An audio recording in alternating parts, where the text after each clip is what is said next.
একা থাকা অনেক ভালো, কারণ একাকিত্ব কখনো বিশ্বাসঘাতকতা করে না। আর বিশ্বাসঘাতকতা করে কারা জানেন? যারা আপন মানুষ, আপনার কাছের বন্ধু, তারাই বিশ্বাসঘাতকতা করে। বন্ধুত্ব কখনো দূরত্বের কারণে নষ্ট হয় না। বন্ধুত্ব নষ্ট হয় মিথ্যা, অবিশ্বাস, অহংকার, বেঈমানি আর বিশ্বাসঘাতকতার জন্য। কারো বদলে যাওয়াতে আমার কোনো কষ্ট নাই। আফসোস একটাই, যার জন্য এত কিছু করা, যার জন্য নিজের জীবন ধ্বংস করা, যার জন্য নিজের আপন মানুষ না বানানো, আর সেই মানুষটাই বিশ্বাসঘাতকতা করে। জীবনে বিশ্বাস করবো কারে?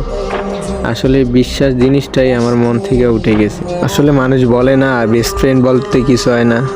আসলে আমি পাগলের মতো বিশ্বাস করতাম, অন্ধের মতো বিশ্বাস করতাম, কিন্তু আসলে না, বেস্ট ফ্রেন্ড বলতে মানুষের কথাই ঠিক। বেস্ট ফ্রেন্ড বলতে কিছুই হয় না, শুধু মানুষের কাছে সময় কাটানো, মানুষের আবেগ নিয়ে খেলা, মন নিয়ে খেলা, এটাই শুধু বেস্ট ফ্রেন্ড, অন্য কিছু না। এই জিনিসটাই বুঝিয়ে দিল।